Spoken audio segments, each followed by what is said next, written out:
Viloyatga taksida chiqqan yaxshimi yo samolyotdanmi? Qaysi biri arzonroq va qanday minuslari bor? Like bosib qo'ying, hozir ko'rib chiqamiz.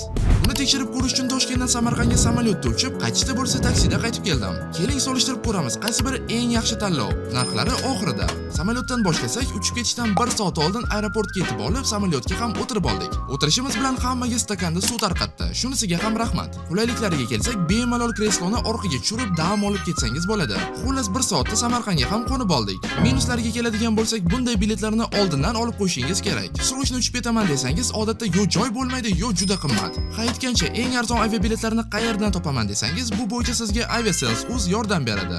Endi taksiga o'tsak, to'g'risi eng yomon ko'rgan narsam bu savdolashish. Chunki taksi gaplashishda savdolashmasangiz, qimmatga gaplashib qo'yishingiz mumkin. Xullas bitta aka bilan kelishib, yo'lga ham tushdik. Samolyotga qaraganda taksi juda noqulay. 4 soat ezilib siqilib kelasiz. Uning ustiga yo'lda har 2 soat gazga to'xtab kelish kerak. Taksi noqulay va sekin bo'lgani bilan eng katta plyusi bu xohlagan paytingiz yo'lga chiqib ketsangiz bo'ladi. Narxi ham uncha qimmat emas. Narxlarni aytishimdan oldin videoni ko'p viloyatga chiqadigan tanishingizga yuborib qo'ying va obuna bo'lishni unutmang. Narxlar esa sizning ekraningizda.